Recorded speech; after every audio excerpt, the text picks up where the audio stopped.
Hello everyone, welcome to my channel HDO Rai. हम पढ़ रहे हैं accountancy for class 12 TS Grewal की टेक्स्ट बुक से 2022 edition, chapter 6 retirement of a partner. और इस वीडियो में हम पढ़ेंगे adjustment of capitals when total capital of the new firm is given. So let us see some questions from the textbook. First, we will see question number 42. X, Y, and Z are partners in a firm, sharing profits in the ratio of 3:2:1. On 1st April 2009, Y retires from the firm. X and Z agree that their capital of the new firm shall be fixed at rupees 2,10,000 in profit sharing ratio.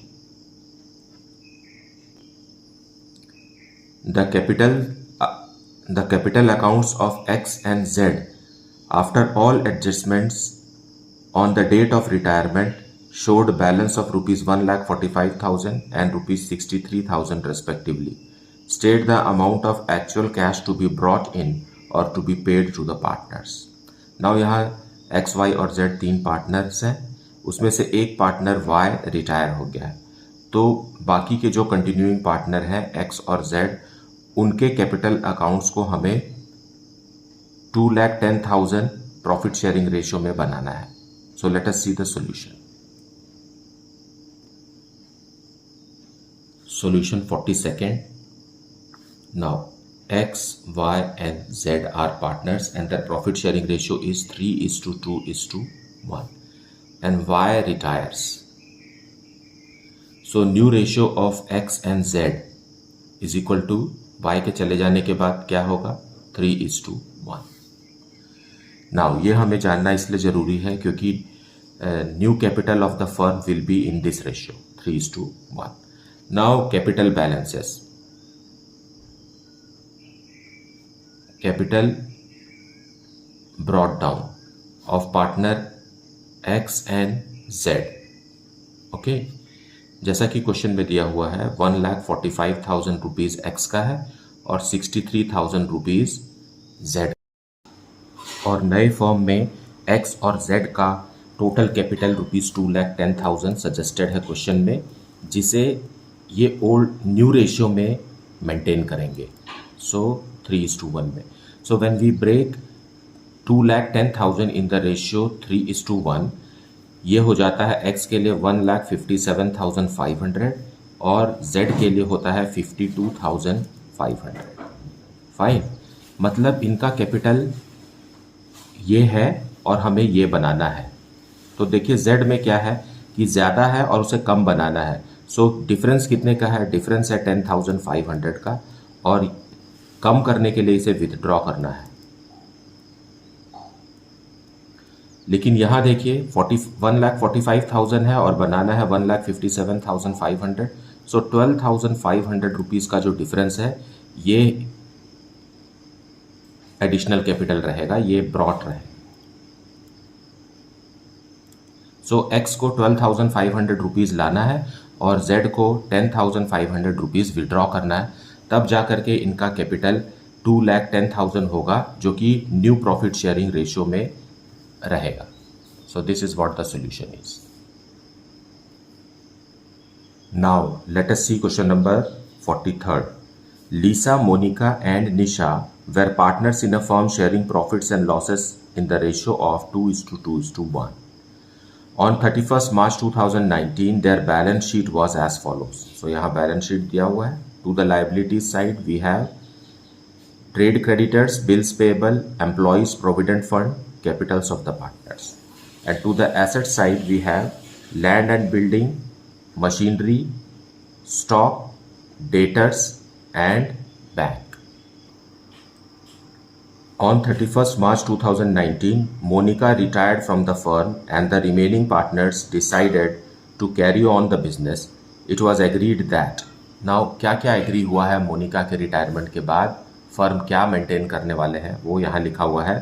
Land and building be appreciated by rupees 2,40,000 and machinery be depreciated by 10%। मतलब land and building को बढ़ाना है और machinery को कम करना है। 50% of the stock was taken over by the retiring partner at book value. Provision for doubtful debts was to be made at 5% on debtors, and goodwill of the firm be valued at rupees 3 lakh, and Monica's share of goodwill be adjusted in the accounts of Lisa and Nisha.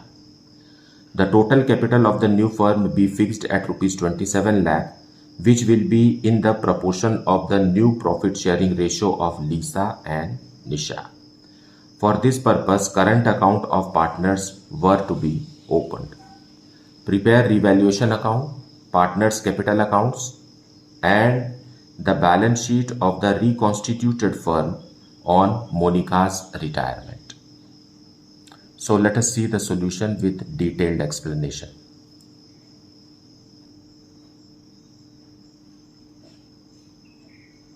Solution 43। सबसे पहले हम revaluation account बनाएंगे क्योंकि एक partner retire हो रहा है, Monika is retiring. सो जब कभी भी एडमिशन ऑफ अ पार्टनर होता है, retirement of a partner, death of a partner या change in profit sharing ratio होता है तो फर्म को revaluation of assets and reassessment of liabilities करना होता है। और जो इन्फॉर्मेशन यहाँ दिया हुआ है उसमें लैंड एंड बिल्डिंग की वैल्यू बढ़ रही है। सो हमें पता है कि इंक्रीज इन एसेट और डिक्रीज इन लायबिलिटीज़ को हम क्रेडिट में लिखते हैं और डिक्रीज इन एसेट या इंक्रीज इन लायबिलिटीज़ को हम डेबिट में लिखते हैं। So land and building, it is increasing by rupees 2,40,000, 2,40,000 से बढ़ रहा है। फाइन। उसी तरीके से मशीन कम हो रहा है, machine is decreasing by 10%। So 12 lakh का 10% होगा 1,20,000 rupees. And provision for doubtful debts बनाना है, provision for doubtful debts 5% of debtors. How much percentage? Yeah, 5% of debtors. And debtors are of rupees, how much? 4 lakh. So 4 lakhs 5% is 20,000 rupees. That's all. Now credit side ही ज़्यादा है तो credit balance निकलेगा, मतलब there is a profit on revaluation. और इस profit को तीनों ही पार्टनर को उनके प्रॉफिट शेयरिंग रेशियो में डिस्ट्रीब्यूट करना होगा 2:2:1, and the balancing amount, that is the credit balance, is how much? 1 lakh rupees. Okay, so when we break it in the ratio for all the partners Lisa, Monica and Nisha,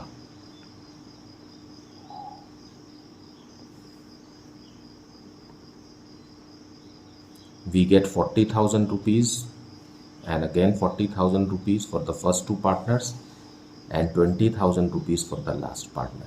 So 1 lakh is broken in the ratio 2:2:1.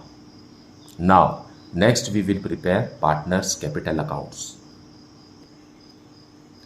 So first we will write by balance brought down as given in the balance sheet. जैसा कि balance sheet में दिया हुआ है 14 lakh, again 14 lakh, और निशा का है rupees 3,60,000। अब आप बैलेंस शीट को स्कैन कीजिए, वहां पर कोई भी ऐसा अमाउंट नहीं है जो यहाँ डिस्ट्रीब्यूट किया जाना चाहिए, मतलब हमारे पास सिर्फ रीवैल्यूएशन का ही अमाउंट है जो यहाँ देना है। सो bye revaluation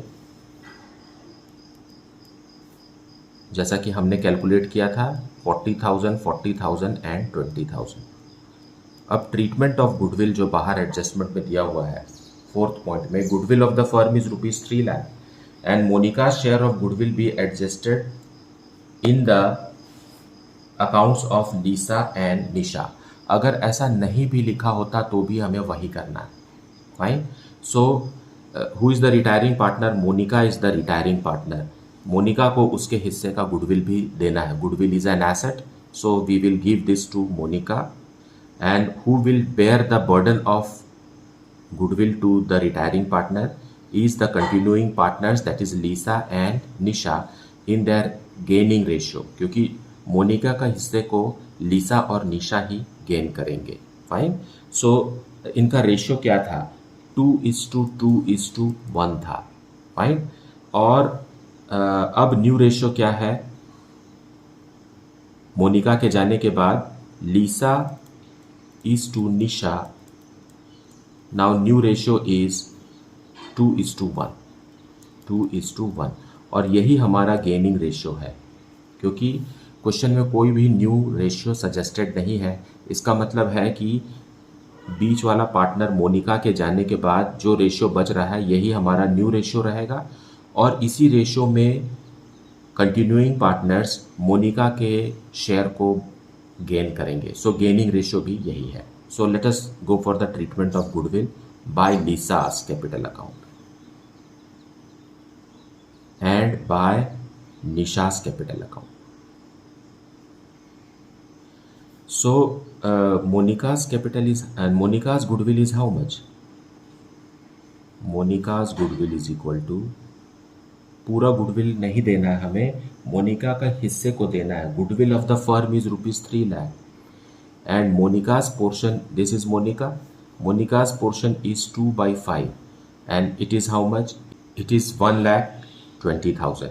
Now when we break this 1,20,000 in their gaining ratio 2:1, then Lisa has to contribute 80,000 rupees and Nisha has to contribute 40,000 rupees to the retiring partner.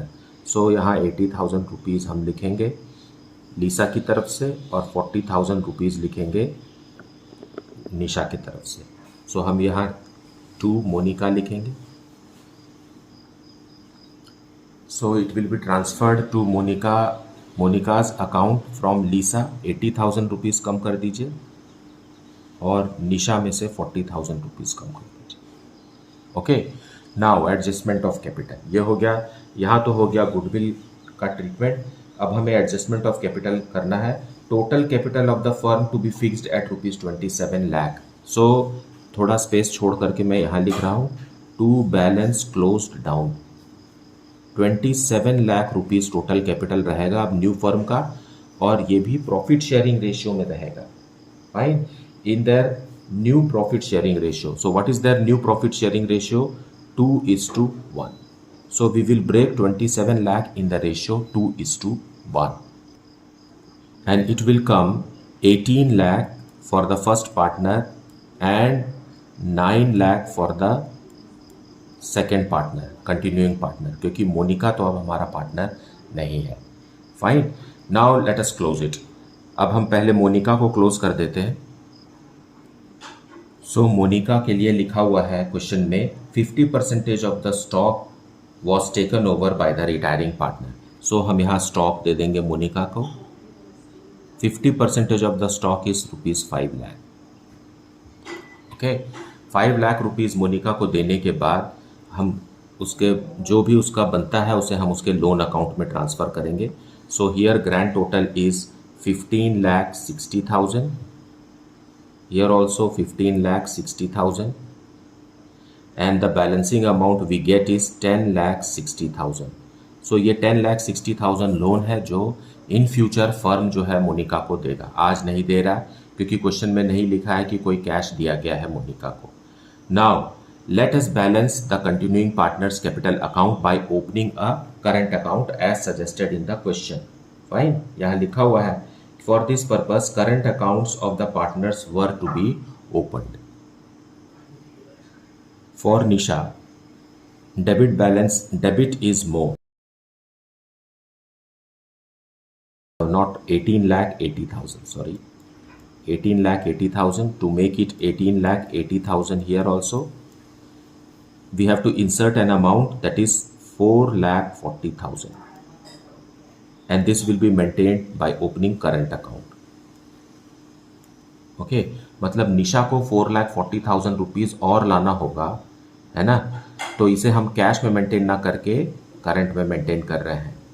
Okay, current account open करने के लिए अगर question में current account का जिक्र नहीं होता तो हम यहाँ कैश या बैंक लिख करके लीसा से 4,40,000 रुपीज मंगा लेते। निशा का अमाउंट ज़्यादा है, दैट इज़ 9,40,000।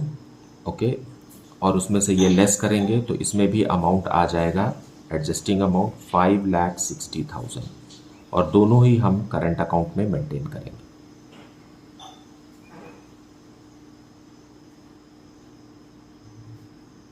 नाउ अब इस बात को समझिए कि यहाँ पर करंट अकाउंट जो है वो कैपिटल अकाउंट के क्रेडिट में लिखा हुआ है, मतलब जो रेस्पेक्टिव करंट अकाउंट्स है ये डेबिट बैलेंसेस शो कर रहे हैं। फाइन, कैपिटल अकाउंट क्रेडिट हुआ है मतलब करंट अकाउंट डेबिट हुआ है, डेबिट बैलेंस है मतलब ये एक एसेट है ना। डेबिट बैलेंस है मतलब ये एसेट है और इसे हमें बैलेंस शीट के एसेट साइड में शो करेंगे। सो बैलेंस शीट में लायबिलिटीज की तरफ हम कैपिटल बैलेंसेस पहले लिखेंगे। So what are the capital balances of continuing partners, है ना, Lisa and Nisha. It is 18 lakh and 9 lakh, 27 lakh। फिर बाकी के आइटम्स को भी लिखते हैं। Trade creditors, no change in trade creditors, ₹1,60,000। Then bills payable,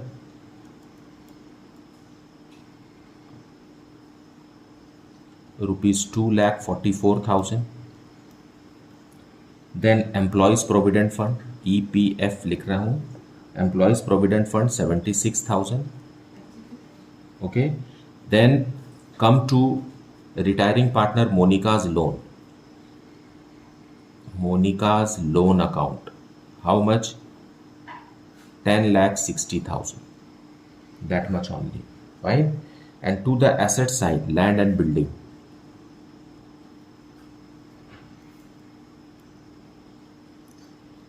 ₹2,40,000 से बढ़ गया है, अब ये हो गया है 12,40,000। देन मशीनरी, मशीनरी में डेप्रिसिएशन लगा है 1,20,000, सो ये 12 लाख से कम होकर के हो गया 10,80,000। देन स्टॉक, स्टॉक है 10 लाख का लेकिन हमें सिर्फ 5 लाख लिखना है क्योंकि बाकी का 5 लाख हम रिटायरिंग पार्टनर को दे दिए हैं। Then sundry debtors,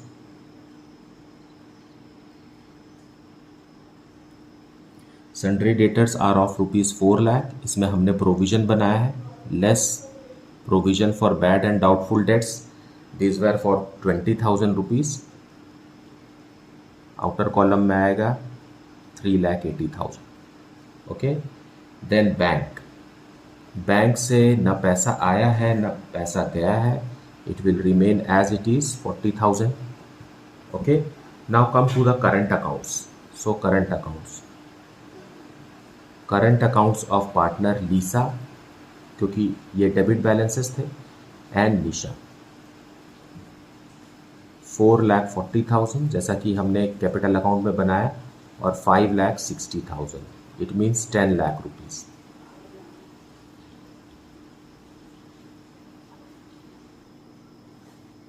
so grand total is ₹42,40,000। So this is how you have to solve the question. And मुझे उम्मीद है कि आपने वीडियो को पूरा देखा है और एक्सप्लेनेशन को भी अच्छे से सुना है और आपको समझ में भी आया है। इसके बावजूद भी अगर आपको कुछ डाउट है then please put it in the comment section. Thank you so much for liking, subscribing and sharing the channel. And if you have not yet then please do like, subscribe and share my channel. Thank you so much for watching.